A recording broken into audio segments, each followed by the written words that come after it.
Don't ask me about the shape I'm in. I'm pretty. Can't sing it. My legs are thin. Let's see if I got vocals here. I don't see a lot of gain. Let me get this sorted out. And we'll get the left and right thing sorted out. Let's see. How you guys doing? It's noon. I'm kind of doing my normal warm-up thing. Letting guys accumulate here. Get a little more gain on my voice. Check, check, check. 1, 2. There we go. And once we get sort of a quorum, we'll just start having fun. I thought maybe we'd just do Beatle guitars today. We'll do some Beatle tunes, I guess, but I also want to show you how Beatle guitars are really valid doing other stuff.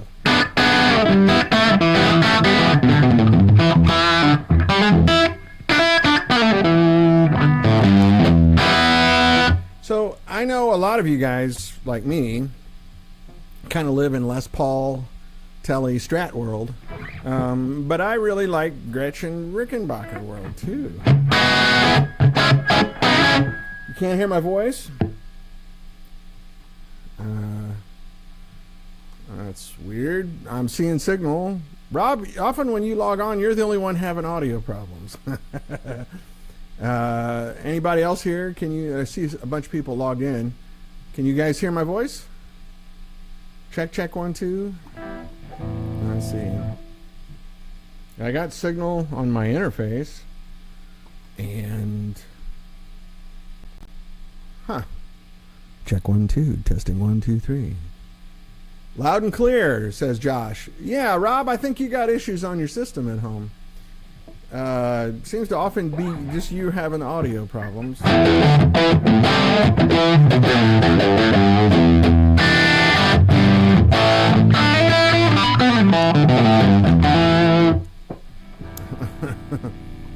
Guitar's louder than the voice. Okay, I don't mind that. I can adjust that a little bit if you want. I'll make my voice a little louder now. Is it? I'm not talking into the mic, you know. So let me get it here. I try to keep the vocal mic down, so that you don't hear me picking this pick scratch on the guitar that much.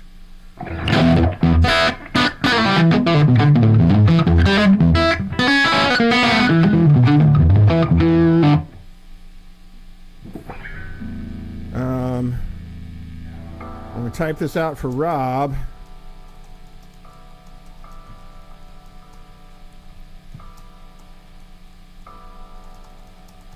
God damn it. I got a weird setup here.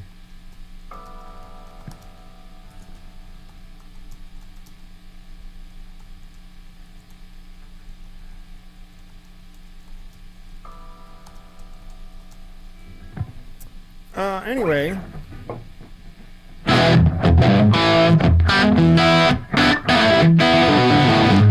Guitar's still too loud. I can pull it down a little bit. I like loud guitars. What's wrong with you guys? Pull it down. Check 1, 2. That should, on my meters, that looks pretty balanced. and in my ears it sounds pretty balanced. But I'm listening on big old studio cans.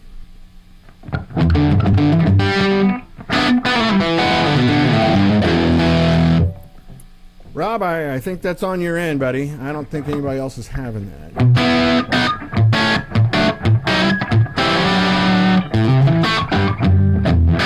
Well, that's really bizarre. Michael DeTemple saying the same thing. I'm not hearing that in my headphones, and the meters are not showing that. Gosh darn it, man. StreamYard is always something, isn't it? Every week. Well, let's drop it down.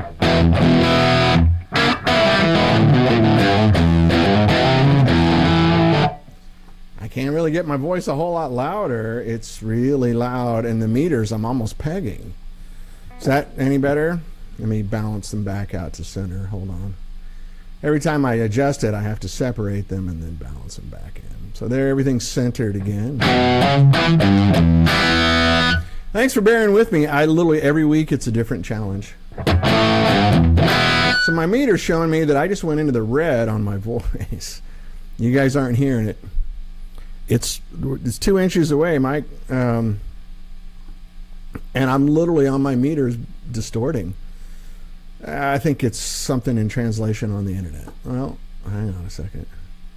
Yeah, I mean, I'm pegging meters here. And I'm hearing distortion in my... Like, if I go like this, I'm redlining. Guitar is still way too loud. In my ears, I'm not hearing that at all. How annoying. Sorry, thanks for dropping in, Mike. Michael DeTemple's here. The one thing that's really fun about broadcasting on the internet live is something goes wrong every week. I cannot figure it out, and I have submitted so many trouble tickets to StreamYard, and everyone I talk to says StreamYard is the best out there.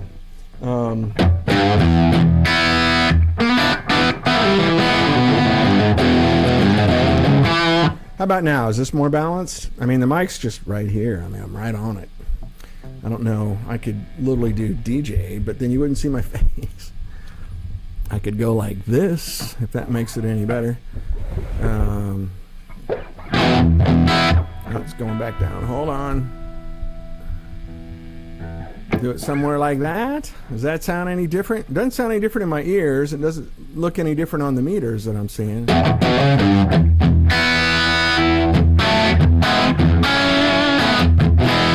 So this is the difference between doing a podcast and doing a live cast. Is that, you do a podcast, you can mix it afterwards and make it sound better. Anyway, I hope it's working, and I'm probably scared off 25 people now doing that.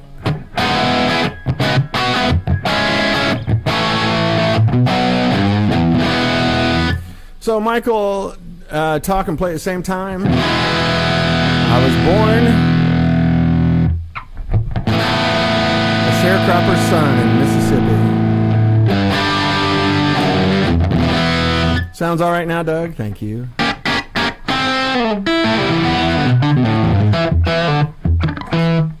Drop the guitar down a little bit. I just had the clean booster on, the cleaner side of the amp there. If I go over to the dirt bomb.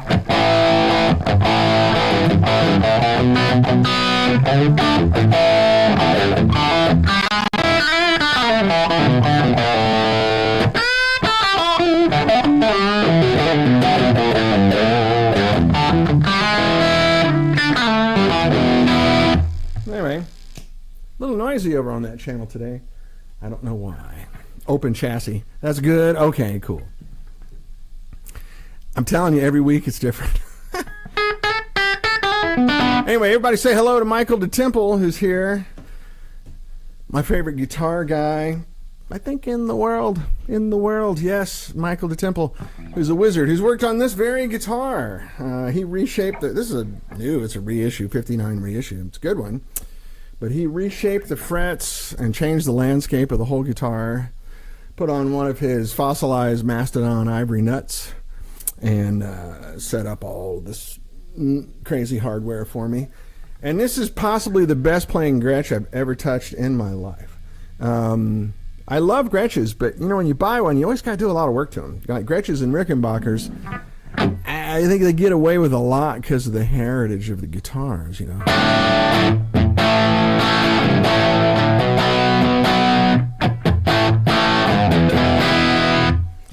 So, but if you take a time to do some work on them and upgrade them just a little bit, yeah, this has like the Callahan stuff on the Bigsby, which made it a lot more stable. This guitar actually holds tune really well. Now I have a vintage Gretsch I'm going to grab here in a minute, and you will see it doesn't hold tune as well. It still sounds great. But, and Michael, this is the one I was telling you about that maybe we might have you do some work on.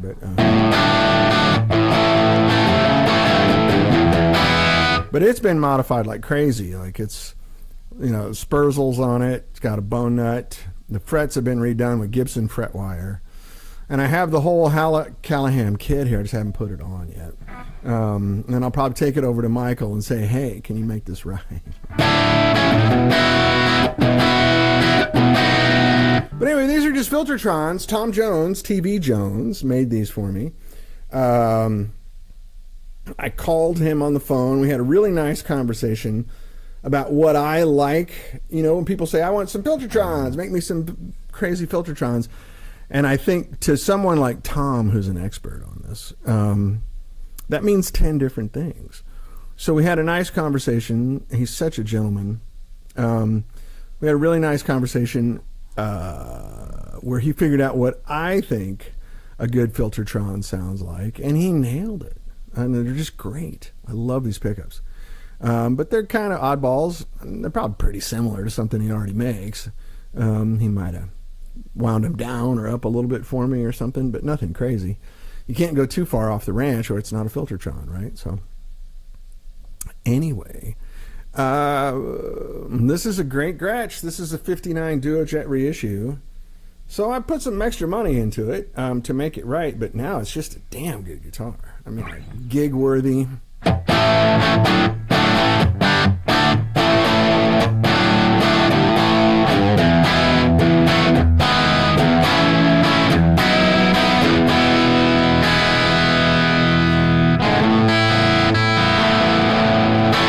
So anyway, I'm going to play this. I got a 66 Gretsch 6120. Like orange one, like John Lennon had. And then I got my little Rickenbacker 350 that you guys have heard. So we'll do some Beatle stuff, and then we'll just show you that these guitars are really fun for other stuff too, right?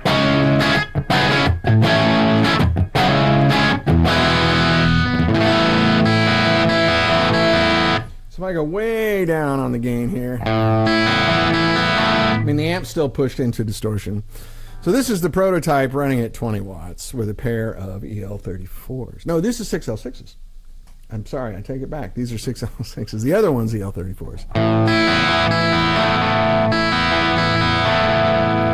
I'm just on the edge of breakup there. I don't know how well it's coming across on the internet, but it's a really nice sound. And it's a sound that Les Pauls and Strats and Tellys don't do. Did you hear that kind of quack in there? Quack, quack, quack. And Gretches have a different growl to them. It's a little lower frequency growl. To me, sounds very piano-like.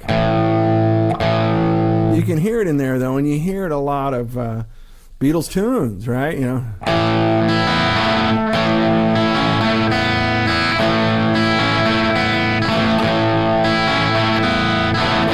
Now I'm going to play the Rickenbacker in a few minutes. I'll do the same thing. You can hear them when you double track those guitars like that. That's the sound, right?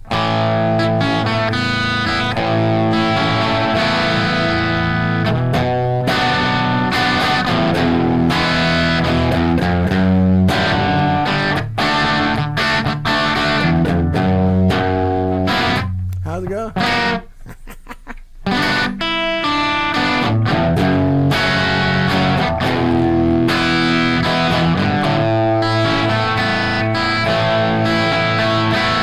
But there's a mid-range frequency in there that's kind of unique to Gretches, and I personally really like it.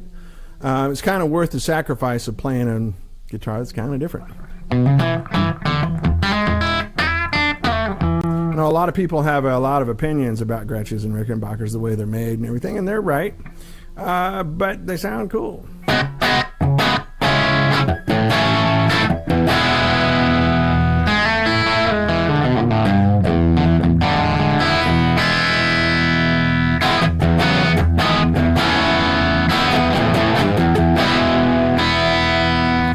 Anyway, there's Gretsch number 1.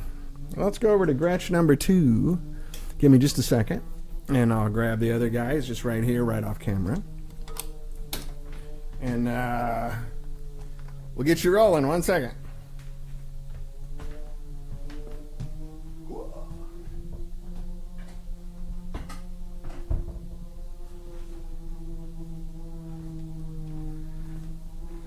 So if you hear some extraneous noises today,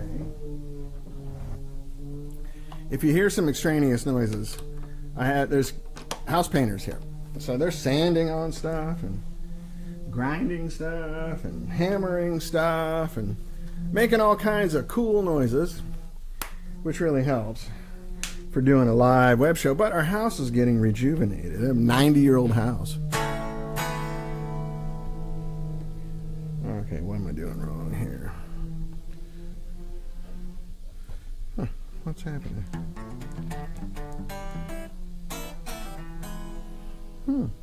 That's weird. I was just playing it a few minutes ago.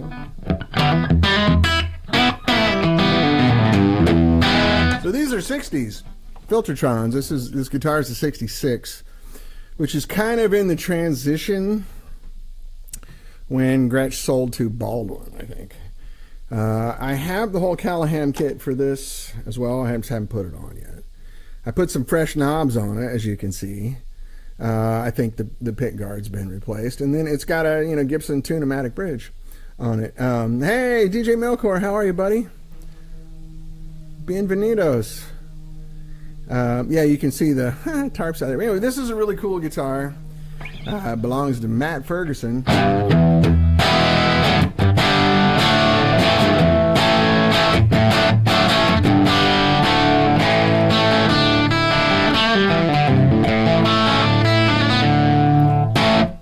I need a translation there, DJ.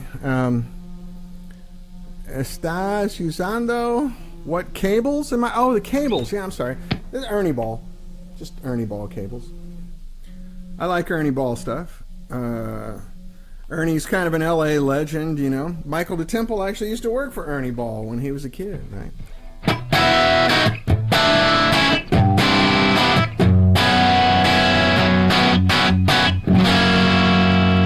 So you can hear this guitar's got a little different sound. I mean, it is hollow body, right?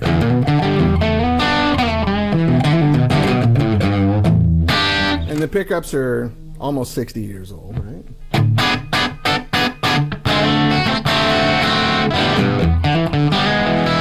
Oh, I'm sorry, the head. Yeah, this is the prototype, DJ.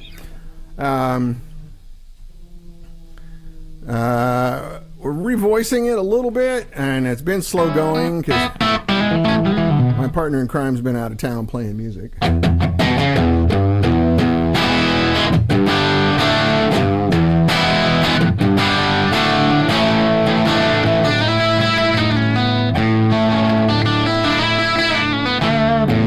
So now here with the vintage pickups, right? And do the same thing.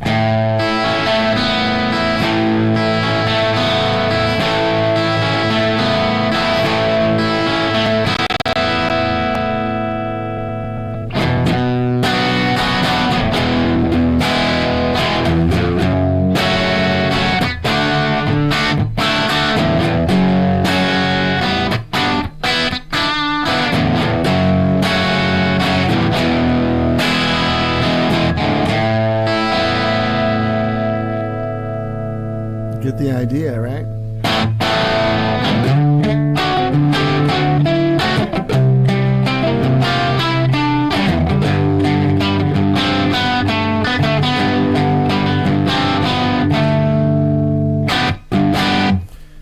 You can't get that sound with other guitars. If you're a Beatle guy or a Tom Petty guy, you know that sound.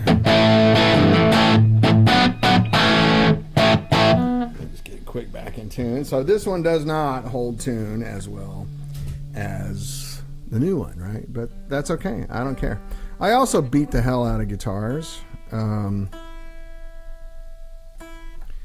That's part of the problem. That's why I like to have locking tuners and all that stuff, because I'm rather abusive. I have a heavy right hand and I use a heavy pick. Probably should go down. 1 second. Gesundheit. Hey Mac, how are you, buddy? Good to see you. So also all the Who records were recorded on a guitar exactly like this. After 68 or something like that. It was a 6120, this country gentleman, right? 6120, through a Bandmaster, 310 Bandmaster. So all that. Let me go a little cleaner.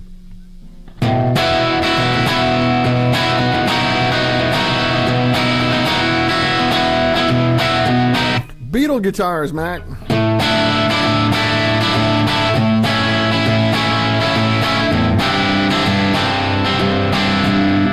Of course, I don't play it correctly, but who cares?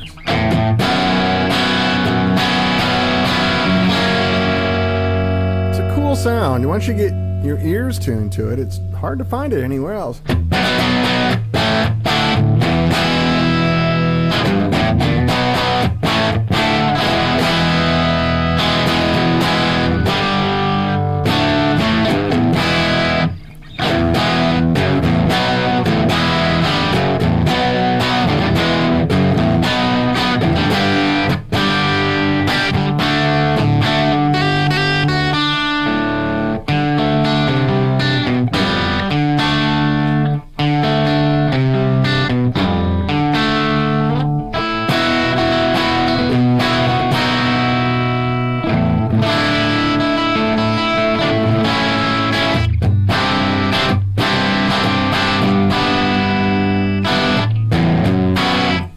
Yeah, Mac, this is a 1966 6120.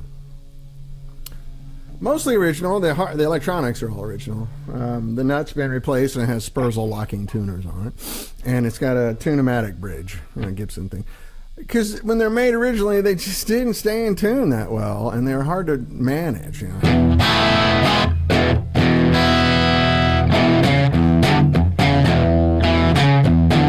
Even when I go over here to Dirt World. For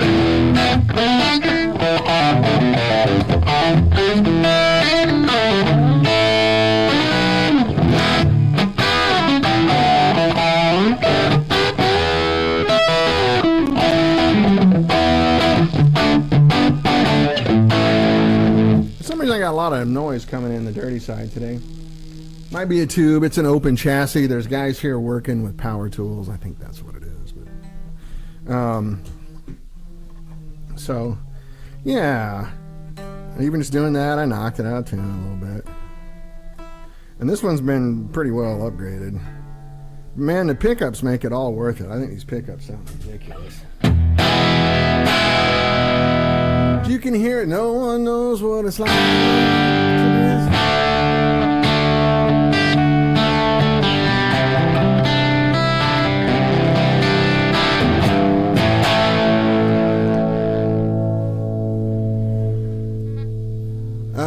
Max says it's got that crispy jangle that doesn't take your head off. That's right. It's exactly. It sits. The treble's a lot of treble, but it sits in a nice place in that frequency range. What comparable Gretsch would I want to get the tones?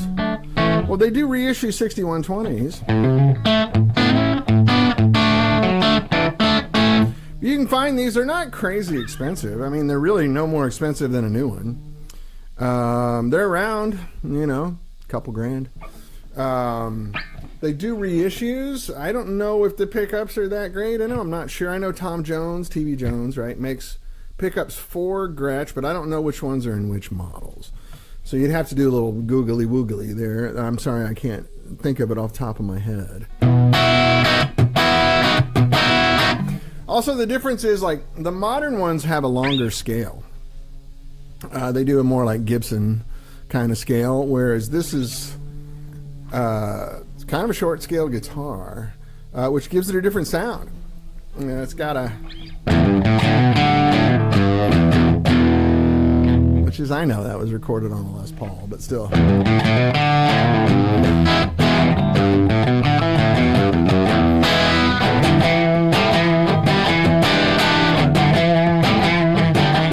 Yes, Mac, these are the original pickups. Got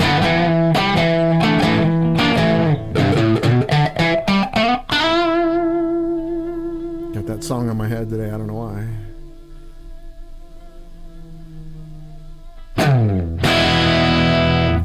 I love Gretches. I think they're really cool. We're going to switch over to a Rickenbacker here, do all the Beatle thing, and then we'll just talk and chat, you know. But yeah, Mac, go on Reverb. This is a 1966. It's a great song, isn't it? That's in my top 5. I got a few songs that just I never get tired of. You know, like...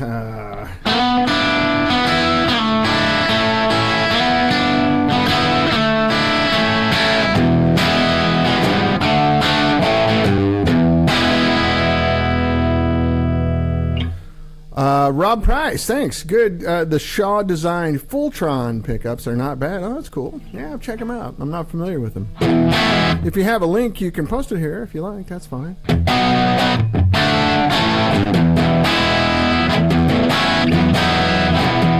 Also, the fun thing about Gretsch is, like, if you want to buy a vintage one, they're not crazy expensive. You know, they were kind of upper mid-range guitars back then anyway.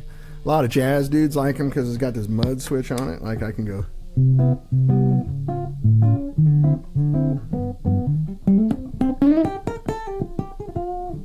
Yeah, I don't know why anybody would do that.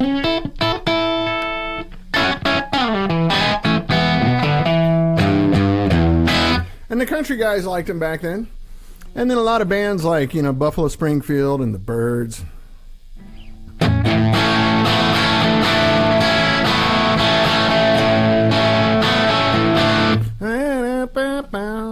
I can't think of the words.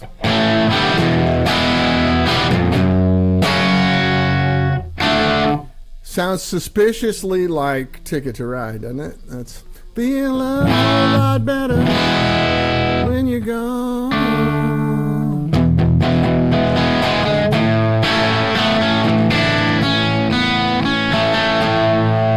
But, you know, it's a great 60s sound. Tom Petty did a lot of stuff on these, right? You know.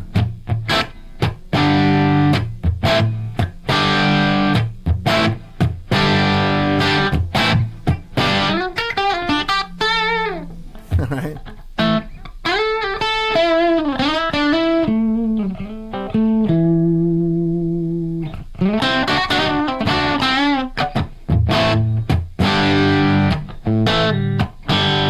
Little finger picking there.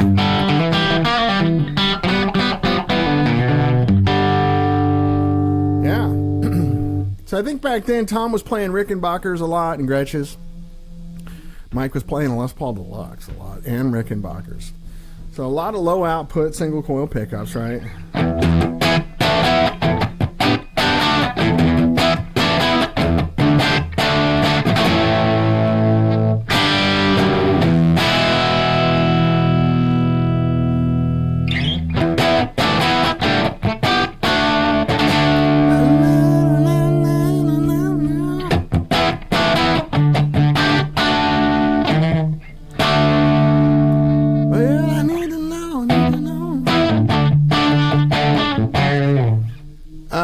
Yes. Hey, Michael Branson, good to see you, buddy. Yes. Oh, my gosh.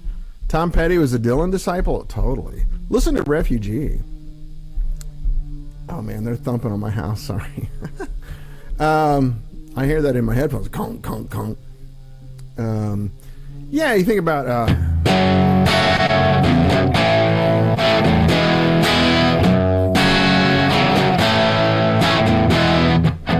we both got something we know the end and we don't talking about it, right? Well, it's about it. I mean, that's Bob Dylan, man. Obviously, I don't know the words, but I can mumble it enough where it sounds fine, and that's how Tom sang. I love it. It don't really matter to me, baby. You believe what you want to believe and say you don't. You guys do the part. Don't have to live. I can't sing that high anymore. Like a refugee. It's not refugee, it's refugee. Refugee.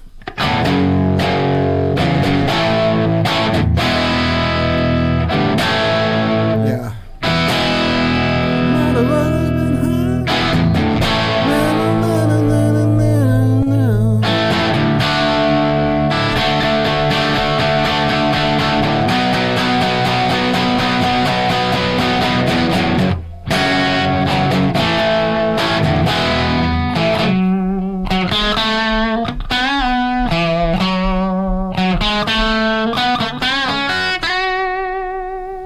That's the sound, man. You guys know that sound, right?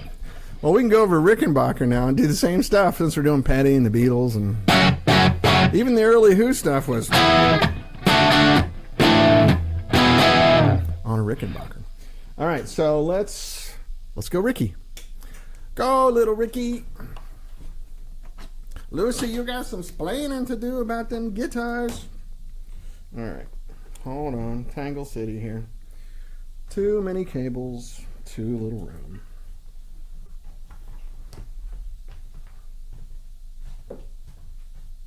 Oh, bang.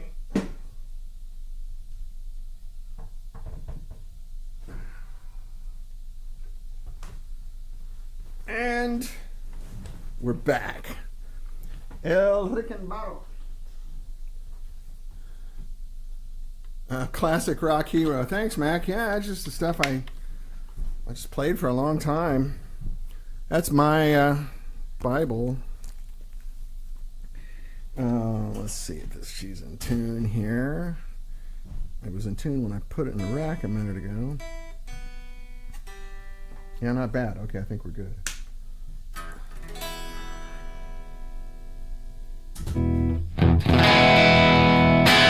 All right, Rickenbacker's toaster pickups. This is a Rickenbacker 350. Sort of like John played.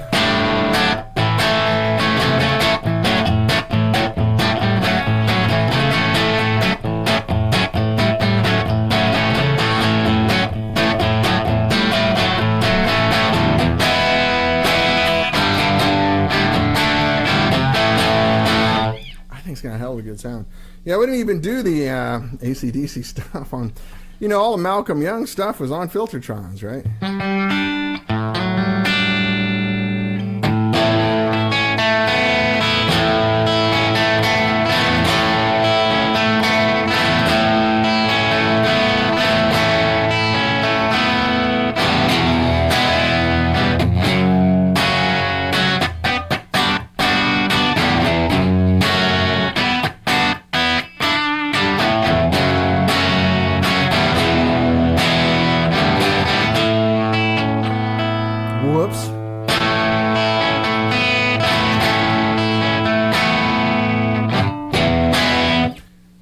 So again, here's a little prototype. Made a couple of changes this week. It should sound a little clearer and crisper to you on your end.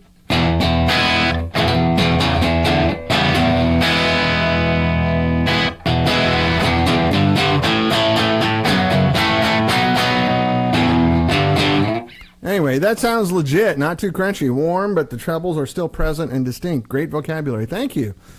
Yeah, I mean, the guitars do what they do. I'm relying on this to do what I want it to do, to relay these instruments correctly. So if you got a nice guitar, you should want to hear it.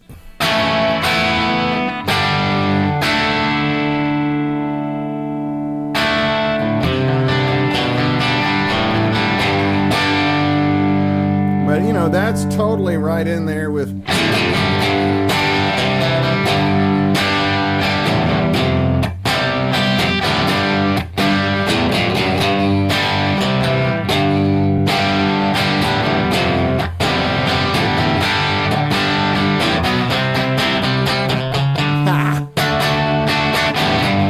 Sitting in a really funky position here. When I'm home.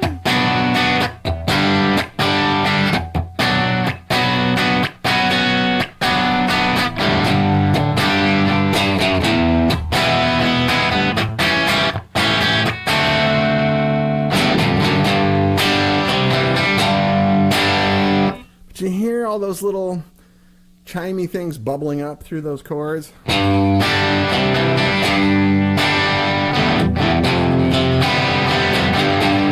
glad you said that, Michael, because treble to me is where amps live or die, right? You can do whatever you want, but if the treble's not right, it just doesn't work, right? And so we spent a lot of time trying to place the treble on this correctly. We've gone through some transformer changes, and every time there's a transformer change, I got to adjust the treble a little bit. So I've got it close. It's better than it was before. I think you guys heard it when it was really super crispy and too much, but this is like really bright, but nice. And I got the treble up. Like, I used to have to roll it back. Like, I had it down to like 3 or 4, and it was still, kind of sharp because the treble wasn't placed correctly. It was in the wrong frequencies, right? Or what's the other? The chord, right? Wish I could, I should figure out a way to do it. Like, I can open up a Logic session here and we can layer guitars together. Wouldn't that be cool? Let's try if we can see if we can do that. Because I heard, Randy Bachman has that thing on YouTube. Look it up. Where he went in with Niles Martin, George Martin's son, and they had just taken all the original recording tapes and put them into stems on Pro Tools. So Randy Bachman smartly said, hey, you know what I really want to hear? I want to hear the guitars, the first chord of Help, or Hard Day's Night, excuse me. Hard Day's Night broken out, because everyone argues about what it is. Some people think it's, other people think it's, it turns out it's all that. And then Paul was hitting a 5 on the bass. So one guy is going, I think it's George, is going, and then the other chord is like this F crazy thing with a 5 in the bottom, right? And then Paul's hitting a 5 on the bass, the D note. It's a 5 in the key of G, right? And you put it all together, and it's fucking nuts. And it's on YouTube. I really encourage you to go look it up. And then, so what he does is, Niles tells him all this, and he's there with his band, and they go, all right, fellas, let's do it. And they got Beatle guitars and everything, and it's just like, oh my God, it's just goosebumps. It's really cool, but and then there's that, but there's like a C in the bottom. It's nuts, right? And these kids were like 23 years old or something when they did this, so screw you. I mean, that's too brilliant. What was the other one I just mentioned? Help, right?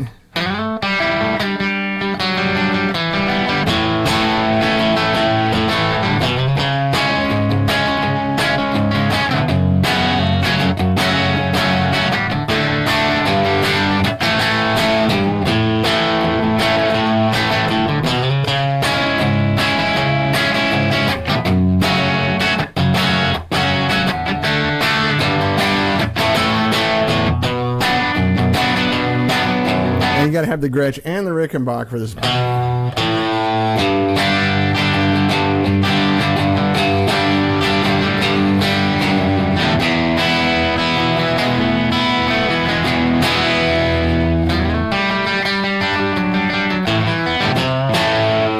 I love that nonsense. That is so freaking cool. Yeah, I think that's a great idea. We'll get Logic up and we can start double tracking guitars. I can show you some stuff I learned from some great producers. And Tom Sorowski, who you've seen on the show before, maybe the best guitar engineer in the world. He works for Brendan O'Brien and Rick Rubin and all these guys. And he taught me a few things that are really powerful. Even when you're recording at home, you can really make some big-ass guitar sounds. And I think that's appropriate use of the word ass. Big-ass guitar sounds, right? So Rickenbacker, another kind of kitschy guitar. I put the, why am I blanking on their name? They're out of Minnesota. The nice bridge on it. I got Music City stuck in my head, which is in Nashville. Help me out, fellas. Who makes this bridge? They're in Minnesota. Really nice high-end bridges. Made a world of difference. And you'll be hybrid picking a telly. Yeah, I got a nice telly, that community telly. Doing a couple last things to it. Mark Rutter's hooked me up with his new marine brass saddles and bridge plates. I'm going to try that. It's all right, Michael. I know you're typing fast. Don't worry about it. I'm not redlining you. Yeah, this has a great country sound, too. Who did I just saw? The guitar player was playing a Rickenbacker. I saw an old country thing from the 60s. Who was it? And the guy was playing a Rick, and it sounded all twangy and cool. It was like a Rick 360 blonde, the wood tone one. But that's early Who stuff too, right? Which is Jimmy Page playing that, right?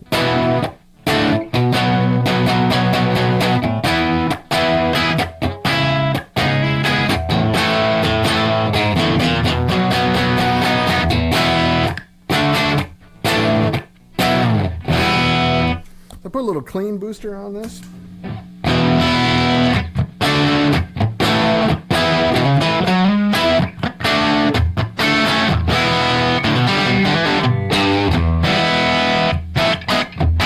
I like a clean booster for guitars like this so it doesn't color it much. Like I can put a rat pedal on it, right? Still sounds like a Rick. These pickups are like 4K, 4.5K. They're, 60% the power of a normal pickup, right? Which is why you get that treble. So, Mac, thanks for that. I appreciate that. It's immediately heard a clear and crisper tone from the prototype. Good, thank you. I'm loving the classic rock tones in this little amp, and it's giving up, and with any guitar you throw at it. Yeah, treble is the important thing, man. If I go over to Dirtville... You got the Smithereens and stuff right there. They were playing Rickenbackers. Unfortunately, I can't remember any Smithereen songs right now, but I really like the Smithereens. Holding tune pretty good. I put locking tuners on this. And Michael DeTemple, who was on here earlier, probably left in disgust because the broadcast was screwing up. Michael DeTemple put fossilized mastodon nut. Can't recommend this enough. It makes guitars ring, and it gives the strings more body, just clarity. But it's kind of a telly vibe, isn't it? My fingernails aren't good.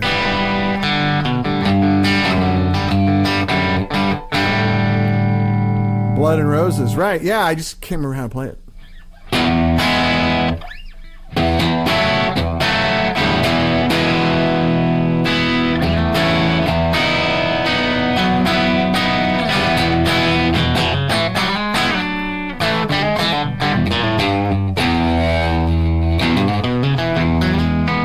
What's going on with 65 amps, right? That's what you really care about? I knew that.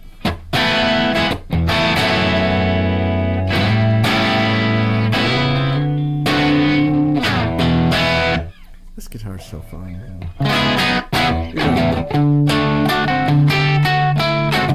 That's the riff, right? I can darken it.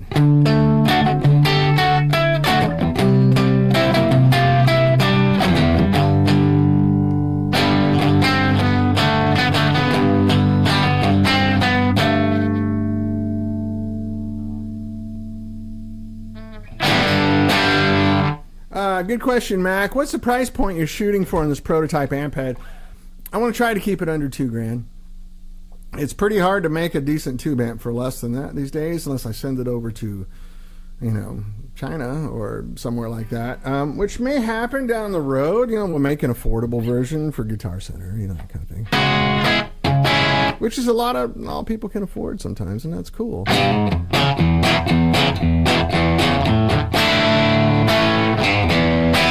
Go over here to a little more dirty.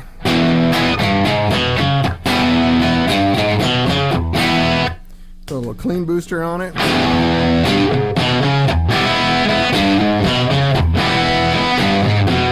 So what I have is the Source Audio Zio, Z-I-O clean booster here.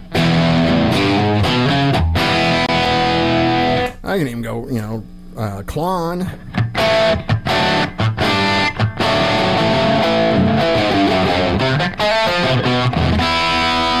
It's a lot for a Rickenbacker. Rat pedal.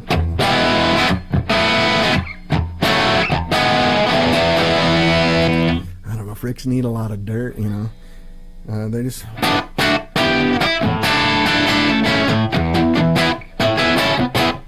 That's it.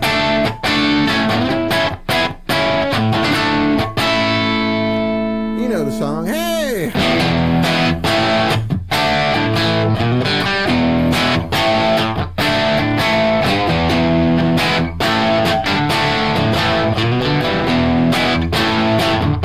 What I like about you, you hold me tight. Total Rickenbacker band, yeah? Anyway, so there you go. Beatle guitars. I have a bass here that's kind of a Duesenberg's version of a Beatle bass. Should have brought that up too, but this isn't a bass amp. So what's going on with 65 amps? This is what you've all been waiting for. In meetings right now down the road with financing. Let me set the guitar down 1 second.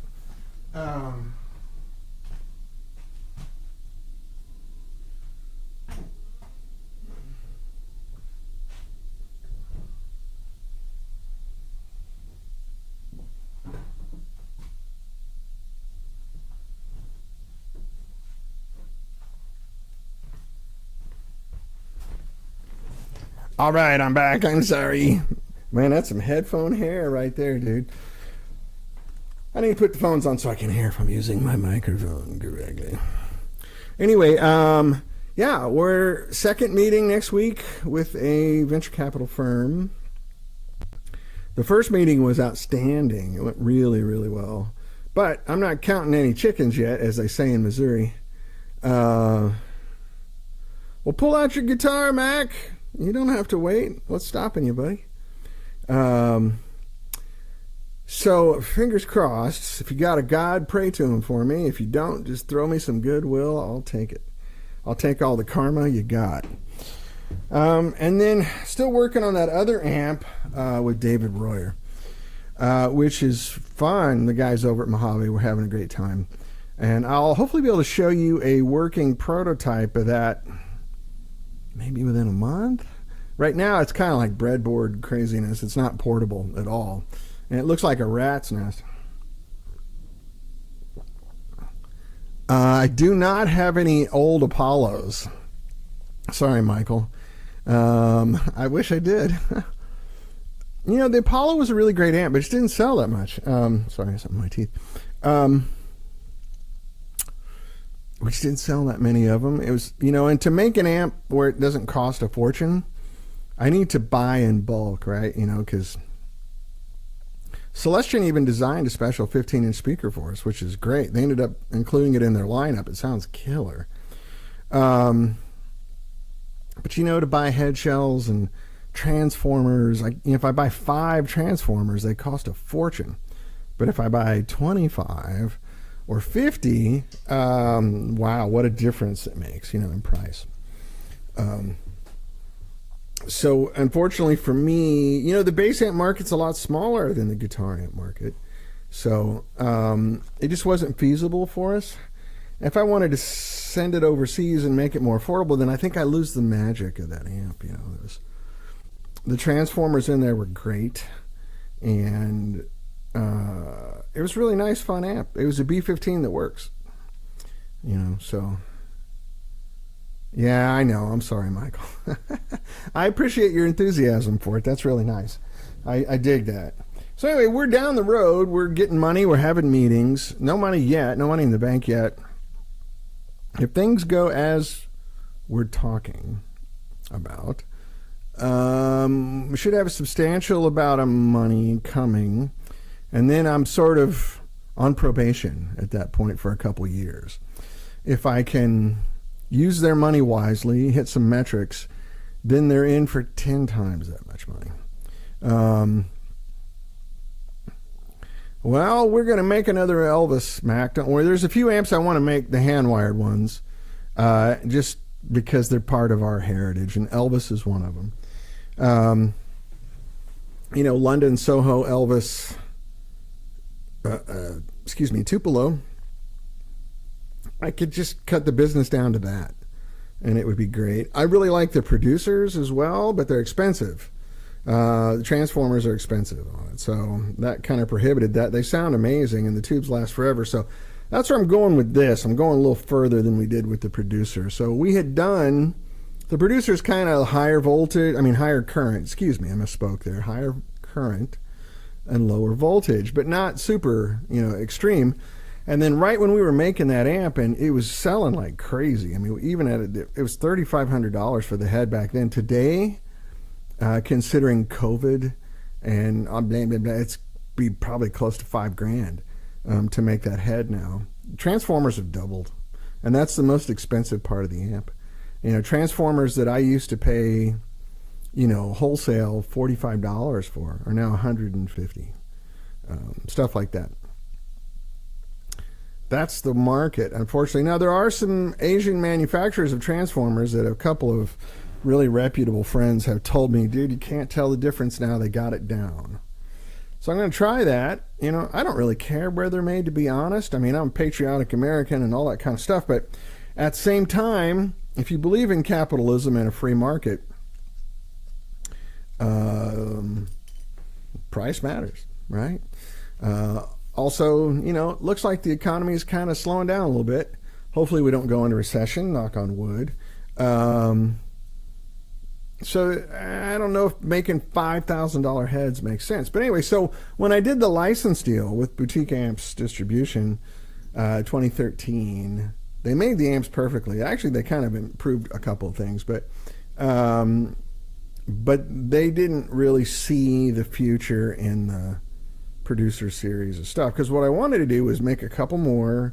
I wanted to make like a 466 version. I want to make a 7591 version. And then make it affordable, so printed circuit board, overseas stuff, right?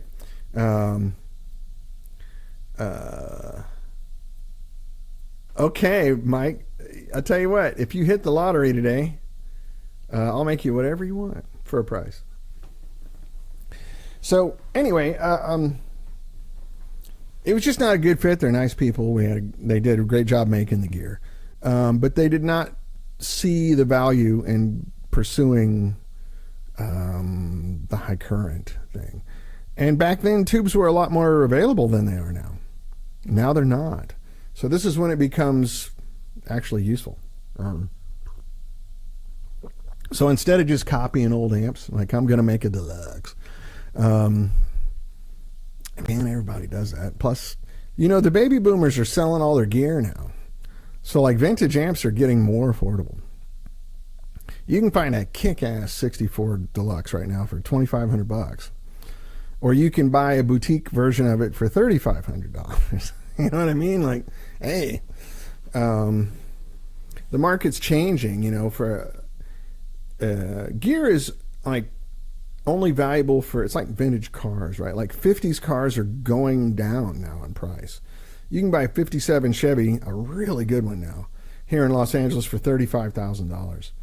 20 years ago, that car would have been $85,000 because there were guys from the 50s that wanted a car of their youth, right? That's what makes it value, supply and demand. So demand for old loud amplifiers is going down. A Deluxe is a loud amp by today's standards. When I was playing music, it was a practice amp, recording amp. You would never play a gig with a Deluxe. Wasn't even loud enough to be a monitor. I think I've told you guys the story many times of moving to LA. I went to play at the Central, which is now the Viper Room, but back then it was called the Central, and it's maybe 4 times as big as this room I'm in right now. Very small room. It's downstairs, so there's no air getting out, right? You're like in a bomb shelter almost. And I took my 50-watt Marshall there, non-master volume, 50-watt Marshall, and the bartender said, "Oh, you brought your wife's amp." I'm like, "I'm sorry, what?" He goes, "Yeah, man, you got to bring more than that." I'm like, "Why? This place is a closet." And he said, do you have a 100-watt amp? I go, yeah, I have a 100-watt Marshall at home. Go get it. And I played till my ears bled, you know. That was the first time I think I actually stuck napkins in my ears. So that was 1986. So, but the world has changed, and AC30 is wildly loud by today. You can't play anywhere in LA with an AC30. It's just too loud. Maybe the Canyon Club out in Agora Hills because they got a big stage and it's a big room. But you're not cranking it up. So anyway, point being with that little rant is the market is changing. So I have to be cognizant of that when I'm designing new gear. One of which is, you know, with this amp, it's not loud. I can switch it. I didn't do it today. Shit, I forgot. I can switch it down to 3 watts, and it works great. It works fantastic, and that's great for playing small clubs now. It's perfect jamming with your buddies. You know, you can go down in the basement and play guitar with your friends and not run your whole family out of the house. None of that, hey, turn that shit down, the baby's sleeping, you know, kind of stuff that's going on with normal amps. Also, it makes the tubes wildly reliable. Like these 6L6s, if I were to leave them in here, they would last for 50 years. When I first did it, we have this program that I downloaded from NASA 25 years ago that stresses gear, and I left this thing on with that program running into it. So it's as a 40-minute cycle, and every 40 minutes is equivalent of like 5 hours of use. So I left this thing running with this program just beating the daylights out. Wild oscillations. It's just crazy. It really hammers your electronic equipment. That's how we broke in all the 65s at the old shop. And I left it on for weeks. I mean, I let it just sit here and burn. Tubes still measure brand new. You know. Yeah, 3 watts is loud depending on what cabinet you're using. If you use, we use those G12H30s, which is a 98 decibel speaker. So 1 watt gives you 98 decibels. That's loud, right? My go-to cabinet, which is over at Mojave right now, we're using it for prototyping this little amp, which is it's 2 watts dimed. Sounds huge. As soon as I get this kind of nailed down, the intellectual property nailed down, I'm going to share this with you. I think it's a game changer. That's an old G12M from the 70s, which has been my reference speaker for a long time. With 2 watts, it's great. It's perfect. Total like club volume. You put a microphone in front of it, you're great. You can, and at that low of a volume, you can use real microphones. You're not limited to an SM57 at that point, which is great for loud amps. But there's a lot better sounding microphones out there with large diaphragms, even ribbon mics. At this level, you can use any vintage ribbon mic you want to. Old RCA 44 or something like that, which you would never put in front of a guitar amp. Way too loud. It will distend the ribbon and ruin it, right? So with this, you can use anything you want. Vintage mics, ribbon mics, large diaphragm mics, and it's going to sound enormous. Versus using a regular old dynamic mic, which dynamic mics can be great. I mean, I'm a big fan of the 257s, right? We got one straight on in the voice coil, another one about 45-degree angle, flip one of them out of phase, all of a sudden, bam, it gets really big. It works really well. And but I like this idea of getting Logic up here, and we'll start layering some guitars. I can show you some cool stuff. I don't know if I can do that or not. I think I can share my screen, but can I share the sound? That's what I'm worrying about. Share screen, it's right here. Let's see. You guys want to see what I see? Let's see what it does. Okay, don't show these tips again. Okay, yeah. Oh, come on. Not working. Oh, I got to do something in my system settings. Okay, we'll do that next time. Anyway, so this little amp, we have trademarked the name Traveler, and that's what it will be. And it'll be small. And sounds huge, though. The illusion is perfect. At 2 watts, at 2 watts, going through that little 112, it's a 65 amps 112 cabinet. I just have an old Celestion in there because my ears have been tuned to this kind of speaker forever. But If you put a modern speaker in there, it'd be even louder. And it is great. I mean, you're just sitting around rocking and rolling. So, but I want to put a little load box in it, and an IR loader and all that stuff. So I got the hiccups, man. I'm sorry. I've had the hiccups apparently since I was in my mom's belly. I hiccuped up a lot when I was a kid. Max says, I'm not looking for brownie points, but sitting here listening to you on your webcast for the last month or two has been one of the most, oh man, that's really nice. Thank you, buddy. Been one of the most satisfying things I can do when it comes to musical gear. I mean it. Well, cheers, man. That's very kind words, and I'm humbled by that. Thank you. That's really sweet. I just do what I do. I got a problem. I love this stuff, and I have since I was a kid. And, my parents took me to see a lot of great music when I was a little boy. And there comes my daughter.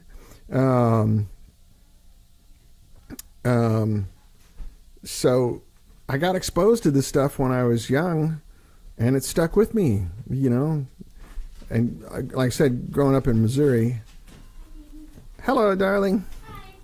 That's all right. I'm on the air, but everybody likes to see you. It's no problem. That's my daughter, who sings way better than I do, and plays guitar and writes songs. It's amazing. I should share those with you. She'd get mad at me if I played them here, but we'll just do it anyway.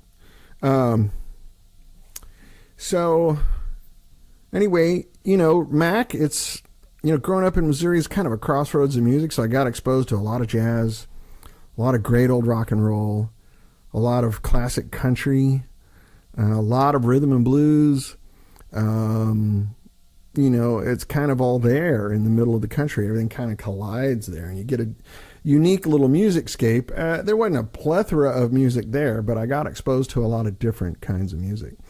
So, like I mentioned this before on the radio station that I listened to growing up, there'd be a Led Zeppelin song, and then every once in a while they'd play Johnny Cash or Ray Charles or The Fifth Dimension or, really cool stuff. Sly and the Family Stone, and after that, the Beatles. And then here's a classic from Chuck Berry, 98 KFMZ in Columbia, Missouri. It's a college town, too, which has pretty eclectic tastes. Well, man, I appreciate that, Mac. That's good, buddy. If I can lower your blood pressure, I feel like I've done something nice today. I have high blood pressure, so I'm hip. The thing is, like with us music guys, it's sort of a fraternity, an unspoken fraternity. Like when I go over to hear Waddy Wachtel's band on the west side, I don't know anyone there, but I leave with 10 friends. It's like going to church on Saturday night, Hey, you're shaking hands, you're hugging people you don't know. Rock and roll is that for me. It makes me happy, soothes the demon inside my head that we all have, right? So I'm glad that's coming across, Mac, and I'm glad it's making you feel better. Anyway, so I got 2 lines of products that I'm working on. This is one. It's a little bit stalled right now just because it's summertime. Everybody's out gigging and playing. We're waiting on money also so I can get a new shop. I've been looking for shops. And then the other small amp that I'm doing with the guys over at Mojave. Dusty Wakeman. You guys know Dusty. Amazing bass player, engineer guy. He engineered and played on those Dwight Yoakam records in the 80s and 90s. Swinging bass player. I mean, swinging bass player. Now he plays with, Jim Lauderdale and, Lucinda and all those kinds of people once in a while. And he's the dude. He's kind of one of the elder statesmen here in L.A. He's from Houston. Came out with, ZZ Top and all those guys. Like, those are his peers. Those are his buddies. And, man, can he swing. Anyway, so we're having fun working on that, making products. And I know I keep teasing you guys with this. It's because I get kind of excited about it, and it might be a little early to be talking about it. I don't want to get your hopes up like next week he's going to have it all done. No, I'm not. Prototyping and stuff takes a long time, and it's really disappointing for people to get visibility to that because they sort of romanticize it, and think, you're inspired and it's divine intervention, and you go in and solder a few things together and go flang. Ooh. whistle and angels cry, and it's not the way it works. It's a very slow, iterative process. Also, your opinion is a moving target. So when you listen to something, often you really like it because it's new. And then a week or two later, you realize, maybe I don't want to live with that sound. It was fun just to be surprised. You know, kind of like I use the analogy when you go onto a car lot, you go, oh, look at that red convertible. Yeah, I want that. And then you start thinking, do I want a red car every day? And do I want a convertible? And, you know, because it rains, you know. But when you walk on lots of, wow, that's sexy, right? But ultimately, it's not what you need. That happens a lot with designing guitar amps. It's a slow process, and everybody's always like, come on, man, come on, come on, come on. And you can tell the companies that do that, that rush out gear. You know, you can tell it's like, this thing's just not quite. I mean, not to sound immodest, I don't mean it. Myself and many other people can make any tube amp sound pretty good. Even with cheap poo-poo components, you can make them sound all right. Will they sound amazing? Will they be life-changing? No. But you can see a lot of people that put out products that are just hurried. I need something for NAMM shit. Let's just slap an amp together. And my brand will carry it, right? And I just can't do that. There's enough people doing that already. And I don't think that serves any purpose other than, you know, a quick hit. So this will be done.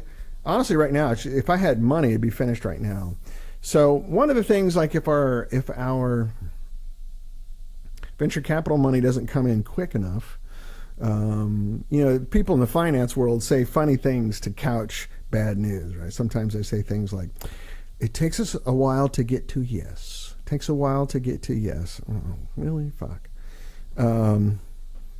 So if we don't see the money on the near horizon here soon, the guys that I'm working with, the partners in the new venture, are all talking about doing a crowdfunding thing.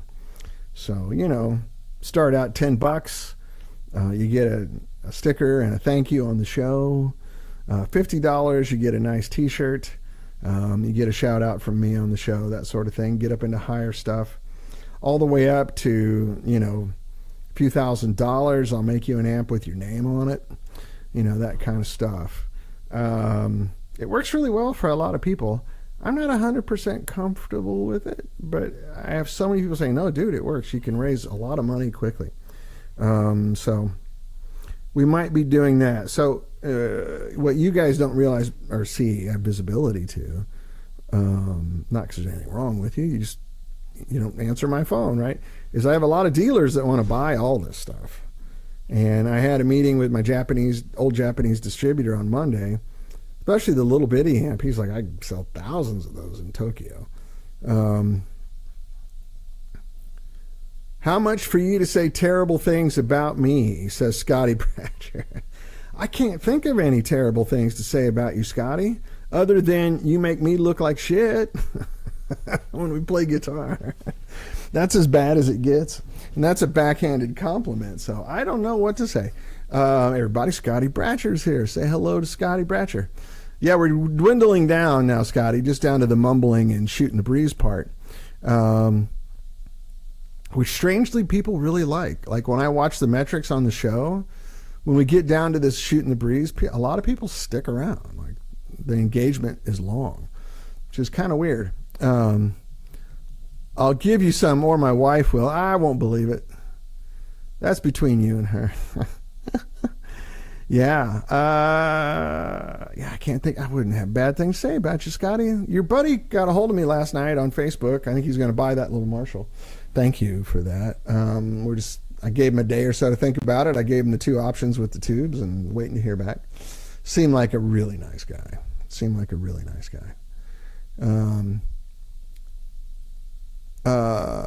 Yeah, whenever you can, please plan on getting some. Yeah, we'll get the shirts.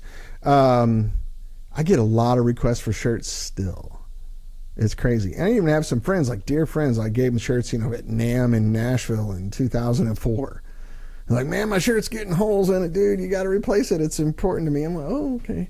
Again, these things all take money, right? In order to make t-shirts affordable, you have to buy 300, 400 shirts, you know, at $7 or $8 a piece, dirt cheap for cheapo poo-poo shirts. So, you know, that's a few $1,000s.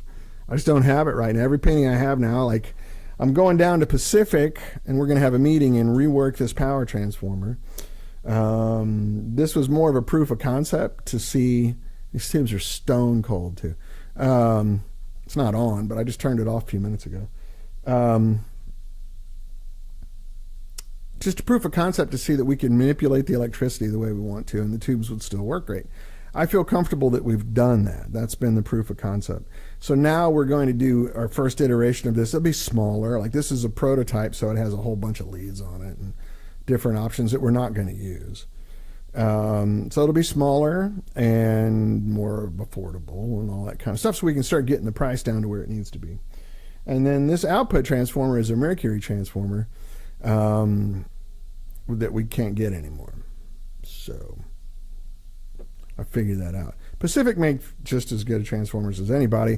I'm also going to, at the same time, simultaneously, in parallel, send one of these over to this manufacturer in Asia that I've been told about.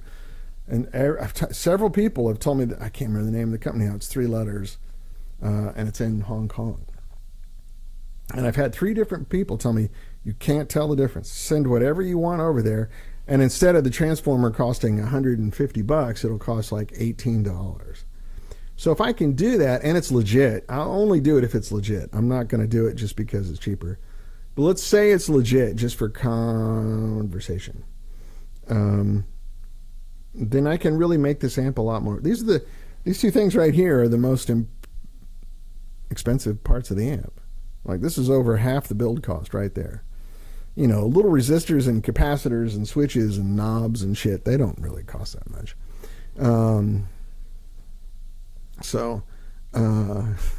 Michael says shirts, yes, and the lighted sign for the basement, heavily designed shipping boxes and bags. Now, you know, there's companies that do that. Like, you just submit the design and they take the orders and they take half or something.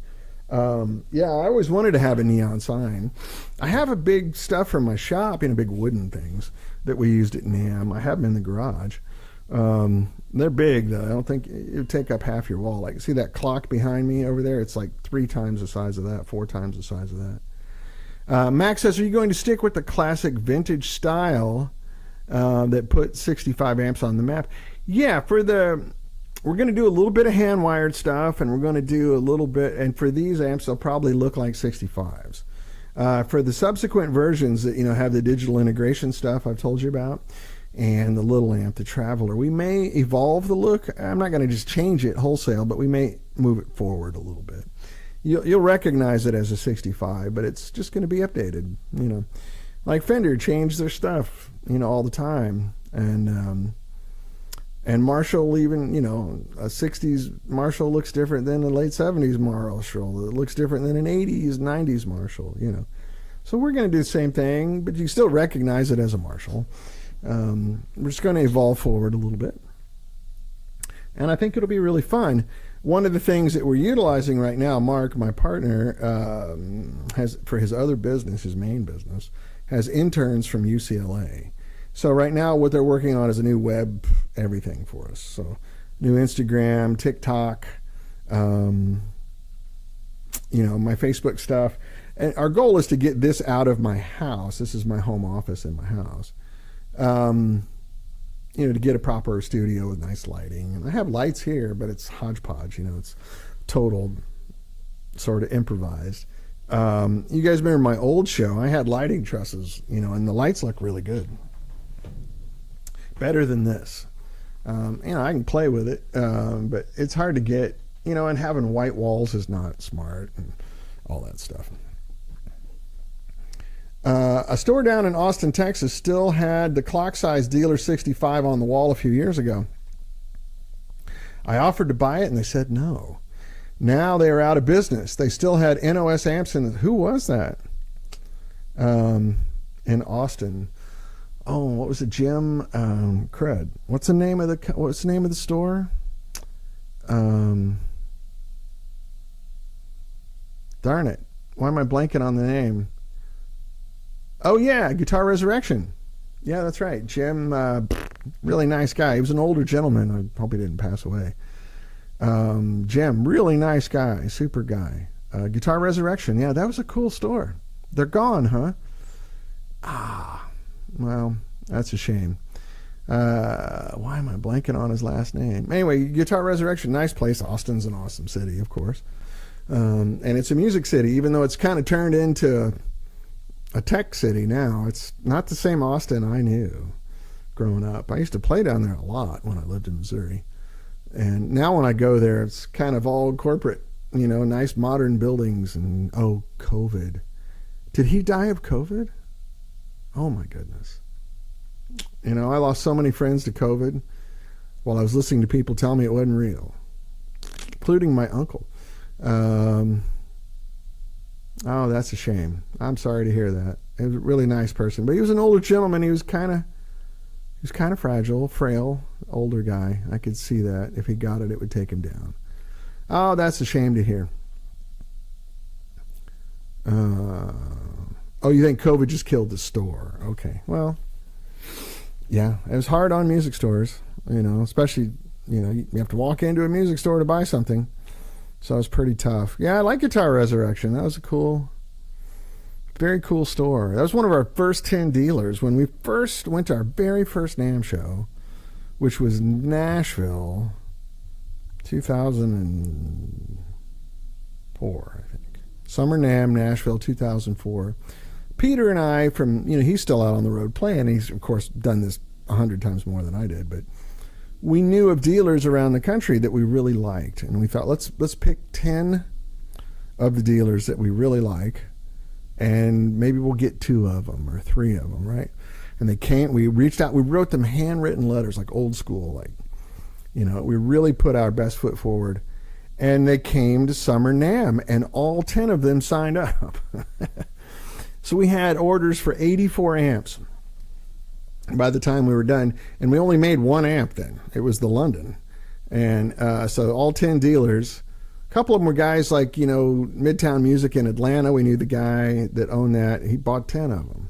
And he wrote us a check. Like, I know you boys. If you don't send me amps, I'm going to come find you. So nice. I'm blanking on his last name now. It's been a long time. But Jim at Guitar Resurrection was one of those people. He actually gave us a big deposit. I think he ordered 5 and for maybe 6, and he gave us a 50% deposit. Wrote a check right there at NAMM, pulled out his corporate checkbook and wrote us a check. It was really awesome. And we had, who do we have? True Tone here in Santa Monica. Now I'm blanking on all of our first dealers. We had some great ones. Teddy Gordon in Chicago. Yeah, we had a lot of great stuff. Rudy Pensa in New York. Rudy's Music, right? Of course. What's the dealer that you first signed up with in Nashville? It's funny, Mac. We never really had a strong dealer in Nashville because I went there all the time. So when you're dealing with Nashville, we're selling mostly to pros, right? Our stuff's kind of expensive. So I was dealing with pros, and to tell a family secret, most of those guys record out here, and a lot of them live out here. Like Brad Paisley lives out here in the Palisades, and Keith Urban and his wife live right here in Laurel Canyon, and Blake Shelton lives out here in Calabasas. His then wife, who now is not his wife, I'm blanking on what's her name? Darn it. Anyway, she lived in Agora Hills. Like, they all live out here, so I had a lot of chances to sell them stuff wholesale, artist deal. And if they weren't out here all the time, they would come through on tour. And they'd call me, or they were playing on The Tonight Show, which was really close to my old shop. So I had a connection over there at The Tonight Show, a friend of mine from Missouri. And he would tell these people, hey, my buddy, and I had a couple of amps there, and they'd play them. And he'd call me and go, hey, so-and-so's here. They're playing on the show tonight, Rascal Flats, or, stuff like that. And the guy wants to borrow your amp. Is that okay? Well, yeah, of course. And then I'd drive down there. I'd be there in 5 minutes and go meet the people. And they'd play, do a sound check. And I'd say, my shop's really close if you want to come over. So they'd have a few hours between sound check and the show. I was 10 minutes away, not 5. But and the road that I took to get to the night show, I would see Jay Leno in his old car. He's like, "Hey, how you doing?" And so those guys would play, and then end up going, "I think I'll take this. This is great. I like it." And I'd cut them a deal. So anyway, that's my long way of saying it was hard for me to maintain a dealer there because the pros would just come to me, and they all knew me. So I used to go to Nashville. Soundcheck is their big rehearsal place, and I would just ship a bunch of amps there and buy donuts and coffee and just sit there and play guitar. And word would, my friends in Nashville, "Hey, Dan's over at Soundcheck checking out amps. You want to drop by?" And half of them were rehearsing there anyway. That's how I met Keith Urban. He was down the hall. This guy named Danny Rader, who ended up playing for him, but at the time was playing with Gretchen Wilson, I think. And he came in, and he knew all the guys over in Keith's band. He came and played the amp. "Hey, this is really cool." And he walked down the hall and goes, "You guys should hear this." And Keith comes walking in with a Les Paul and sat there and played guitar for like 30, 40 minutes. And it was 2007, I think, or the end of 2006. And liked the amp, bought 4 of them. This is the time we were starting to do the Royal Albert, right? So I did have an authorized dealer in Memphis for a minute. I'm blanking on his name. I think his name is Matt. Can't remember the name of the store. Nice store. He had a hard time selling them. He said they were too expensive for Memphis. And also people in Memphis would just drive to Nashville and come see me when I went there. It's kind of hard. Mark Saulnier, how are you, buddy? Says, "You ever heard of Heim amps in Nashville?" I have not. I don't really keep up with other amp manufacturers, to be honest with you. It's kind of a slippery slope because when you see somebody doing something, your natural instinct is to go, "I could do that. Or maybe I could do it better," which is not the way to run a business. If you're chasing somebody else, you're not the leader, So we intentionally never. There's a couple of our peers back then that we really liked and admired, but we didn't do what they did. Fred Tacone at Divided by 13. Matter of fact, I'm just cleaning out my desk. I have piles of 5879 tubes here. If you guys have a Divided by 13, or people that do. And then, we just kind of decided that's Fred's thing. It's going to let him do it. We kind of went down the EF86 route, which is sort of a European. They're both pentodes. We went the European route. He stuck with the American route because his first amps were based on a Gibson GA40, which is a great amp, right? So we just decided we're going to stay out of his business, and we had a friendly coexistence. That company's been sold now, right? Two Rock bought them, but there's a Border Collie going by. We got 4 of them in the house. So anyway, we just decided to be gentlemen about it. So it's kind of hard, like Mark, when you say, "You ever heard?" I've never heard of Heim. They probably make great products, and I wish them well. Yeah, so Mac, that was a voltage regulator. It was not actually an attenuator. I could drop the voltage out, but let the current rise. And excuse me. So, but the result was realistic sound at low volume. Anyway, I got to start wrapping it up here in a minute. Oh, there's a glass of water. He's more of a tech that builds a few amps here and there. Yeah, sorry, Mark, I've never heard of him. I wish him well. A lot of guys make great amps. And amps are kind of like food. I'm not going to say, "My amps are better than that guy's amp." It doesn't matter. If you like it, it's better. If you don't, I'm not offended. Everybody's got different tastes. We don't go to the restaurant and order the same food all the time, right? So I tend to have a salty, spicy tooth. I don't have a sweet tooth. Other people like to put sour cream on their Mexican food and ketchup on their steak. I don't do that. But there's no right or wrong. If that's the way you like it, then that's the right way to do it. Right? And that's the same thing with guitar gear. And also, like, you could play my guitars, which I think are all set up really, really well. I've spent a lot of time and care getting them where I want them. But you could pick it up and hate it,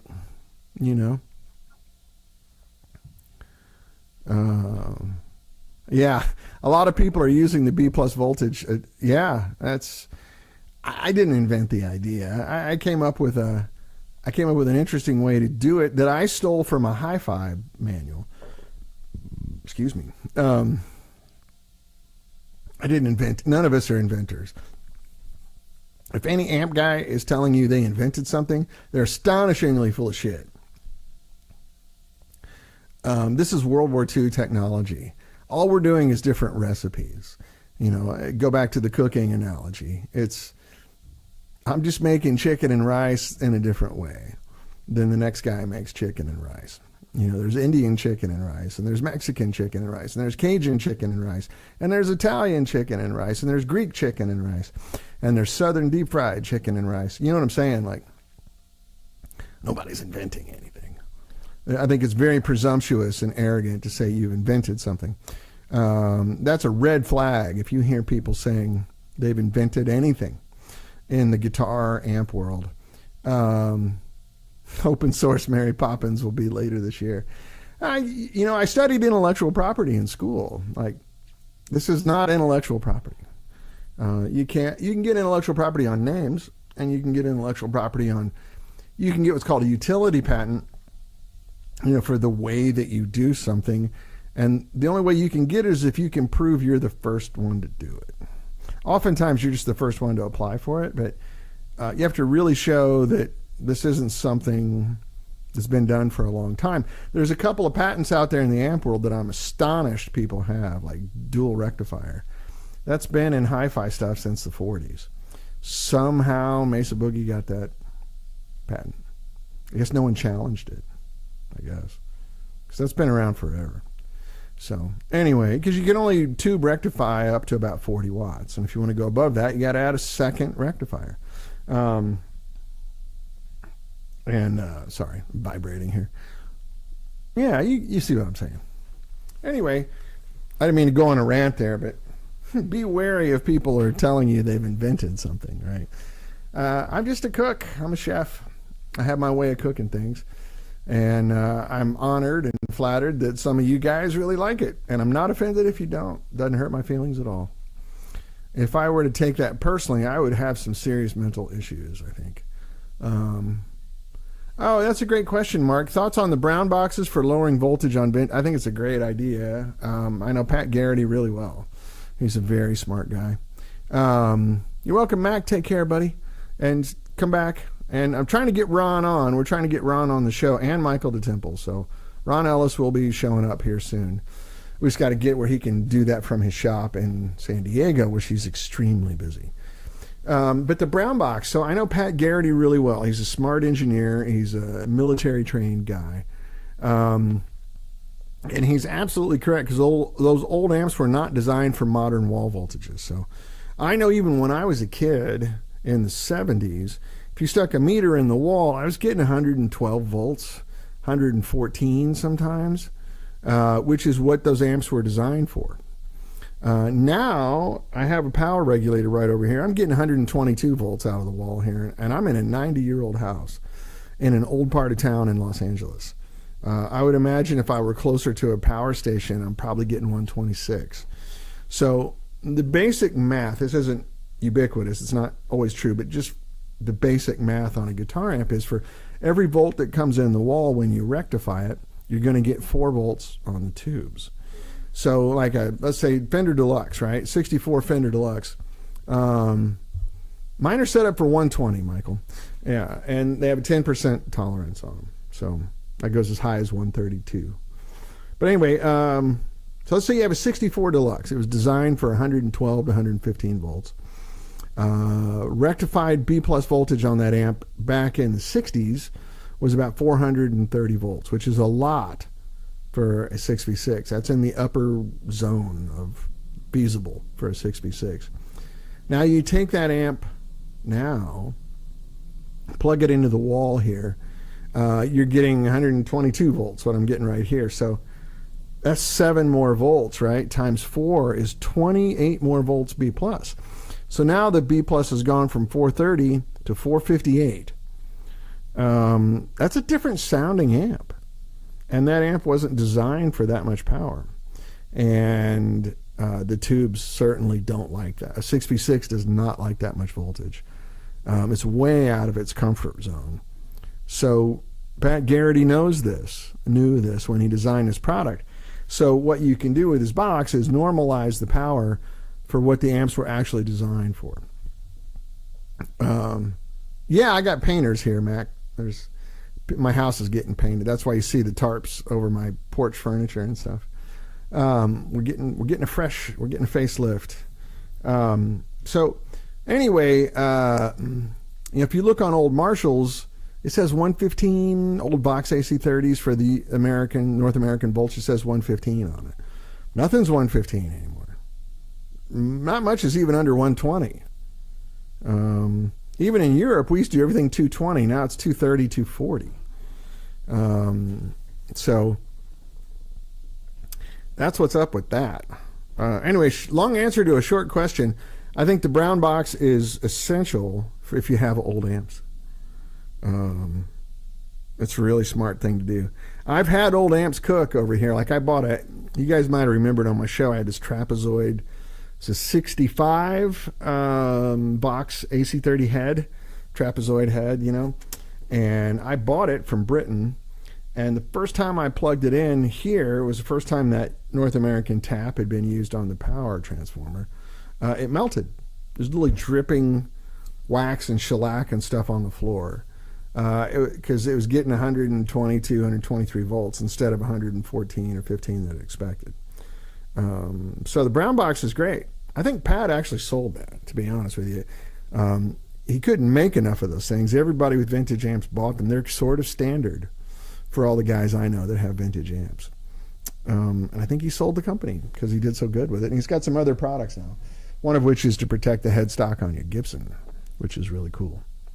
Anyway, it's 1:32 on the West Coast, and I got a bunch of work to do, paperwork and other stuff.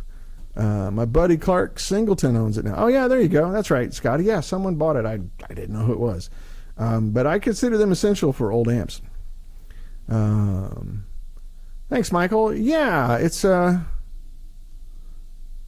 everybody seems scared to give bad information. Thank you. Well, I'm just telling you what I know. Electricity is what it is. But I know this from being an amp nerd for decades.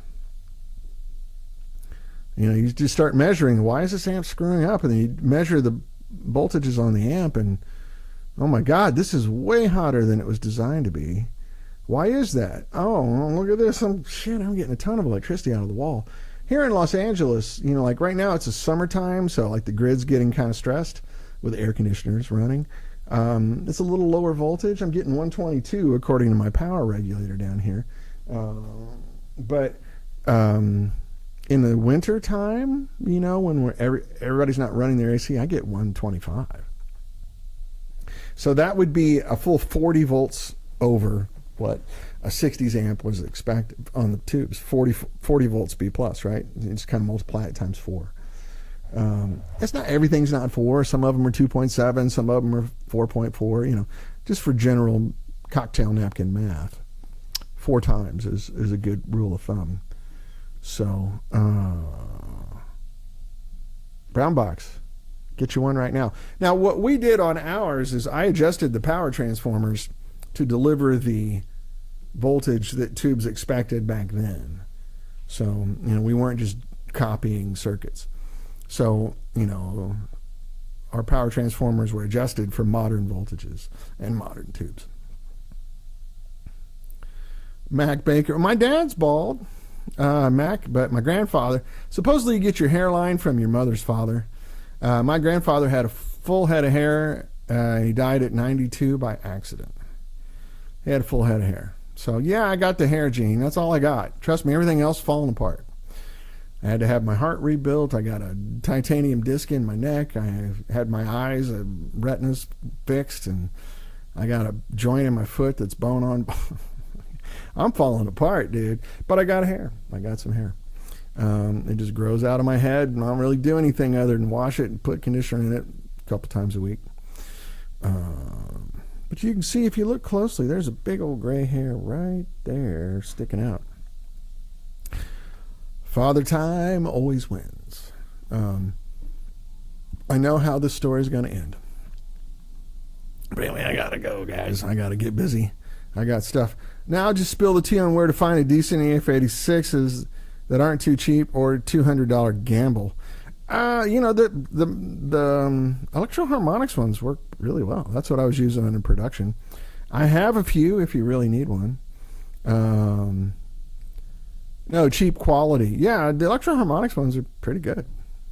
I'm not happy with the JJs, even though I love JJ tubes for the most part. Their EF86 doesn't have any gain, and it's kind of poo-poo sounding. But I have some old EF86s if you're really in the need. But I got to sell them for whatever market value is. But anyway, you know what I have? I just mentioned I have a bunch of these 5879s. So if you know, I mean, looking at my desk, I think I've got 30 of them.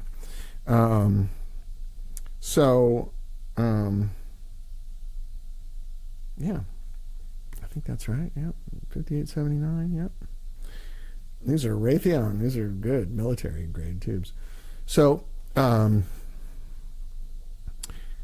you know anybody has a divided by 13 or a Gibson GA40, I have piles of those tubes, and they're hard to find. I bought them 20 odd years ago because we thought, we really like divided by 13. Maybe we'll build one like that, and then we realized, we don't want to do that. We want to, Fred's here in LA, right? So we just wanted to be nice, respectful neighbors and wish each other well, which is what we did. EF86 is a bitchy tube. It's kind of like dating the best looking girl in school. She's in a bad mood a lot and needs a lot of attention. Very fun to dance with. Metaphorically speaking, nudge, nudge, wink, wink. Know what I mean? And I do got to go. I keep saying that, but I mean it this time. I really mean it. Anyway, hey, what's up, Bonica? Hey, good to see you, man. How's that little new family doing? I got to go, buddy. I hope you didn't just log on. European equivalent of 6267. That's the American equivalent. That's just the American number for an EF86. They never made those in the U.S. That's just the American number. So European tubes always start with letters. American tubes always start with numbers, right? 6B6, 6L6, EL84, EL34. And, like a 12AX7. Hey, say hi to the family. I hope you're well, buddy. We need to catch up, Andrew. Thanks for dropping in. Love you, man. 12X7 in Europe is an ECC 83. It's the same shit. It's just a different way of saying it. More tube talk. I'm always ready for tube talk, whatever you want. I got to go, and I know you guys are nice sticking around all day, listening to me jabber. We could definitely do a tube focusing and get Miles Rose back on. That guy's forgotten more about tubes than most people know. It's hard to get him out of his house, so we might have to do it from his house. Either that or get him on split screen like we did here. His son can help. Miles is, he's enjoying his retirement. Anyway, I love you guys. I got to go. Sorry to be short. I'll see you next week. Maybe Ron Ellis next week. I'm trying to get Michael Temple on too. Michael can't do Thursdays, so we might have to pop the show to a Wednesday to accommodate Michael, which I'm happy. You guys need to meet Michael Temple. It'll change your view of luthiers. The guy's a wizard and a sweetheart. Oh my God, he's so nice. Look on the fans page. I posted a picture of him over at my old shop. I'm playing one of his tellies, and I'm like slackjawing the thing. Like, how does this so good? It's crazy. Anyway, gotta run. Love you, mean it. Talk to you soon. Next week.